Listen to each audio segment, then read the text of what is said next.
Hello campers, welcome back to the vlog. We basically did some damage to the skid plate and underside of the front of the truck, but what's it's inspiring is a brand new bumper assembly and new intercooler assembly. Anytime you're gonna put an intercooler in that's this big, oh baby, it's so shiny. The bumper is delivered.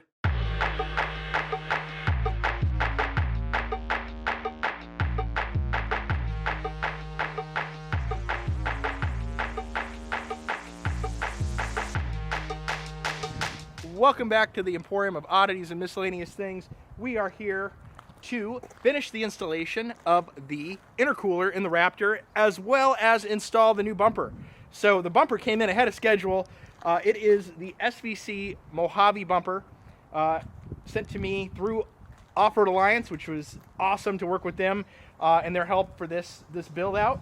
One of the things that I want to do that's a little bit custom is the skid plate here for the SVC Mojave bumper. We're going to paint black, and we're actually going to use a bed liner to do that. So we're going to get started on that, and then we're going to get back to finishing the intercooler. So for those of you who have ever done a bed liner, it's pretty simple. You just scuff up the surface with your average green pad, wipe it down with some acetone, and then shake the bejeebus out of this and apply with a roller.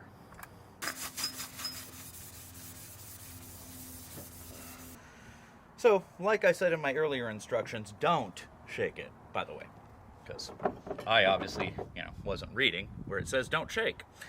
You're supposed to stir the stuff up. Nasty, nasty stuff. Looks like something you pulled out of the bottom of the Black Lagoon, but works really well. You just got to get all of the goop off the bottom and mix it up to the top.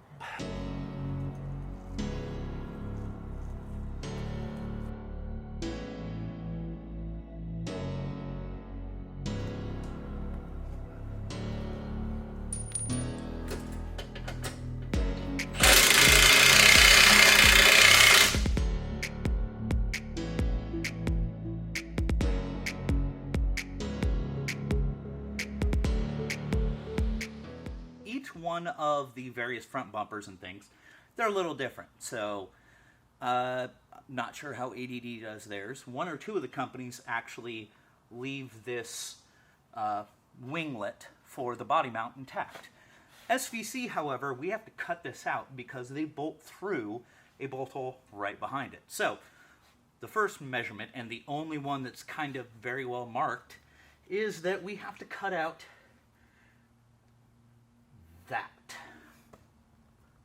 Today's PSA, kids. Just remember, when playing with the death wheel, as we refer to them, hearing and ear protection are super awesome, so you can hear and see your own screams as you screw up your life.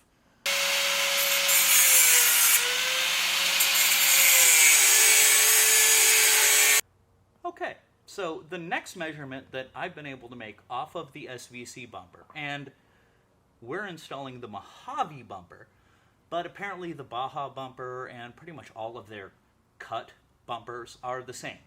So they use, now that we've cut this little winglet out, this hole right here in the frame to bolt through to hold the back end of their bumper in place. But their bumper starts angling up really quickly, which is the whole point of cutting the frame. So from measuring off of their bumper, I need to go 2¼ inches forward before we start cutting. The only real measurement that we managed to get from anybody was how far off of the intercooler mounting bolt we need to come forward. And basically all of the instructions show it is ever so slightly past the cutout, where the slip nut, or whatever the heck these things, what you call those, wherever that one drops in right here. So we need to make enough room for that to still have some body to it. But all of the cuts show it being cut just, and we're talking maybe 1/8 of an inch past that. And now I math.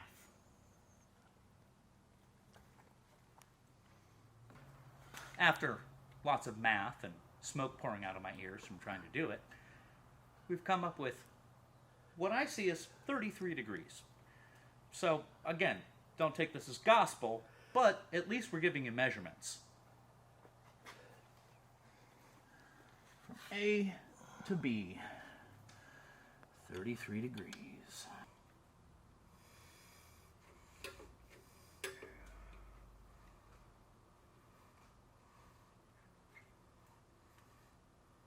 So, as a reference, judging by the measurements that we've been able to make, there are 2 holes in the bottom down here, and the 2 large box holes in the bottom. With where I've marked here, the second box, the more forward one, we're cutting right at the back edge of that as our starting cut. Now, for safety's sake, I know we just went through a whole process to get this guy in here, but since I'm going to be playing with the death wheel, cutting off the front of the truck, we're going to go ahead and remove this to avoid damage.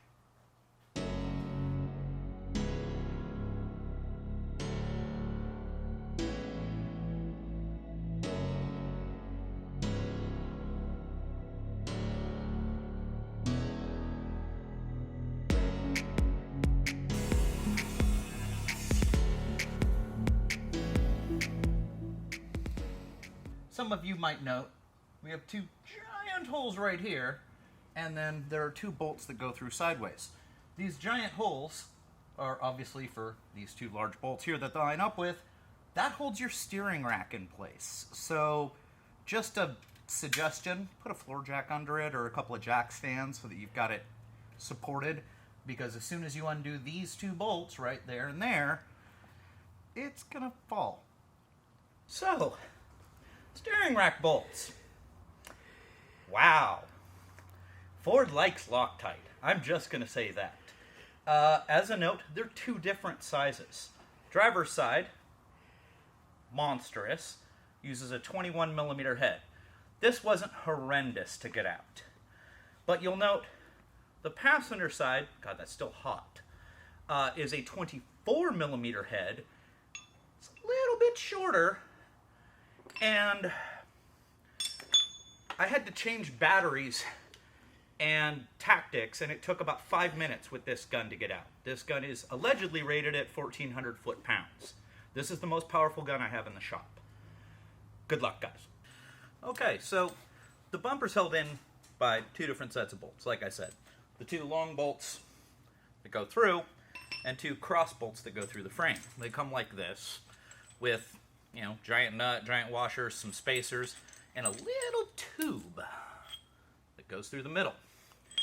These are pretty tightly fit in between the walls here, and it's for the bolt to go through so it doesn't collapse the frame, so it's got something rigid to push against. And as you can see, they are a real tight fit. So I recommend just kind of lightly tapping them in and getting them aligned before you put the bumper on for the final time. Your intercooler physically mounted. I went ahead and put the pipes in first because we're doing kind of a weird setup. According to SVC, they don't guarantee fitment on anything but their own intercooler system. And part of that is probably because of angles and just how tight everything is.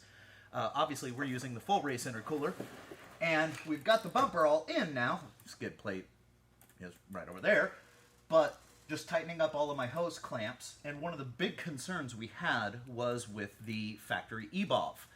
This guy, which is your blow-off valve. We will be upgrading this very shortly. We're waiting for one to come in through our awesome people, Offroad Alliance, who's hooking us up with one of those and getting us all sorted out and what parts to buy and stuff like that. But remember to plug it in, and remember that it has a little extension cord. I forgot that. Took me about 20 minutes to find where the plug was. Yeah. Check all of your hose clamps. Make sure the stuff's tight, because it's kind of a pain in the butt to get back down here once all this is done. Once you get the skid plate off, it's not horrendous, but these pipes are a really tight fit. The blow-off valve used to go to a little hose up here, and that feeds back into the intake system. This is now an open-air valve. Here in Oregon, we don't really have to worry about like dirt and grime and crap getting in there. Some guys off-roading do put a little sock over it just to keep dust and stuff out, to keep it from leaking. if this goes very long, we'll probably end up doing one of those as well eventually.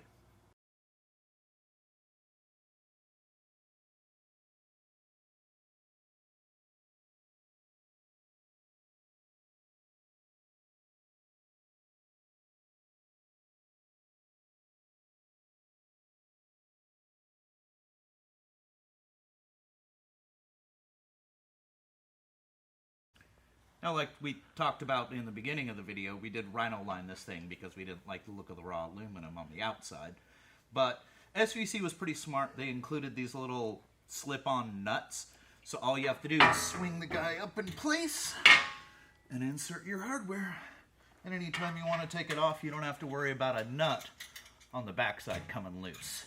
And they also included some really hardcore, I believe this is grade 10 hardware, it looks like. So this stuff's beefcake. As I'm putting this back together, some of you will note that I don't have the middle skid plate on. We took that off for a number of reasons, one of which was so that we could get the jack underneath the steering rack itself. Another reason is the leading edge on the skid plates is designed to roll up around this lower frame here, but with the new bumper and the way it sits up against that frame, you actually have to trim the leading edge off, otherwise it won't fit. So right now we're going to be running naked middle bit until we can do a little more nip and tuck. So the little wind, dust, mud, whatever you want to call it, shield down at the bottom actually helps direct airflow into the intercooler and radiator and not underneath the truck. You do need to cut a couple of pretty big holes to get your hoses through. I cut mine slightly large, and this one's a little bit larger because I had the wiring for the blow-off valve and a couple other things going through. You'll notice I've got little flags sticking off the side. These attach to the grill and a couple internal trim pieces. So right now, ignore those. So we've got the intercooler finally installed. Full Race is really cool. They send this big, massive milled upper bracket along with after we've replaced the lower bracket. You feed this one in and you actually put it behind the hood latch. So obviously, because you're screwing with the hood latch, make sure you check your adjustment a couple of times, because the last thing in the world you want to do is not be able to get back into your hood. I typically recommend doing that before you put the grill on. So one of the other pieces you see right here is this guy. This is the adaptive cruise control. And this is an optional piece, but some of the Raptors came with it, some of them didn't. So this is their Full Race bracket and Relocate kit. The wiring is plenty long enough.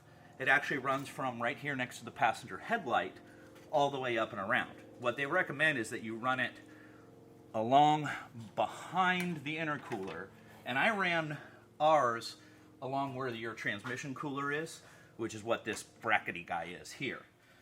And on this pigtail, you have two other plugs. One of them runs the shutters for your intercooler, which you're not going to be using anymore, much like the shutters for the radiator, which is this plug. You're also not going to use those anymore. And you don't even have to worry about capping them, you just don't plug them in. The other one is back behind here, which is impossible to see, is the plug-in for the blow-off valve, which is why I got confused and spent 20 minutes looking for it. One of the next steps that we're going to be doing, you got to remove all this flaps. Basically, they've got these to control how much air goes through, and it's all in the way now.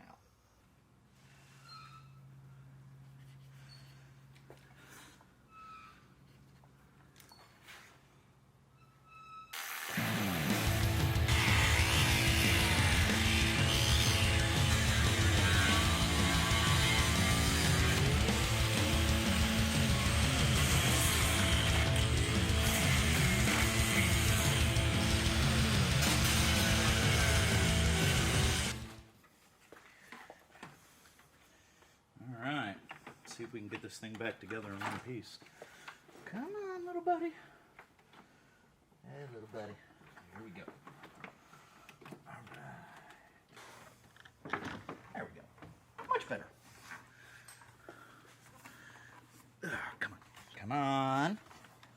Play nice. There we go. So, note to those who are doing this job, there's a couple little fins right here that stick out. You have to push these back to get them around them.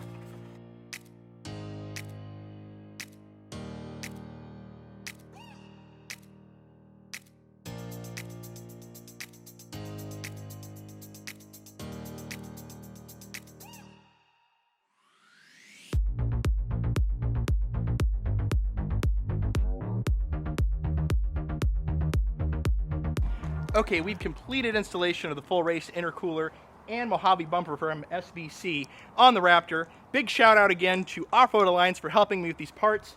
It's been a really cool build, fun time, we learned a lot. As you can see, it went together pretty well. We really like how the bumper turned out, especially with the Rhino liner on the skid plate. Future mods, we might put a light bar in here. Well, we will definitely put a light bar in here. We've got to find one of those, 30-inch light bar. Tell me what your favorite one is in the comments below, and we'll see which one we put in there. Big shout out to Tech with a Mouth, Nick, for helping me put this together, and just in time too, because we're about to go camping next for another truck venture. So if you like this content, please like the video, subscribe to the channel, and thanks for watching.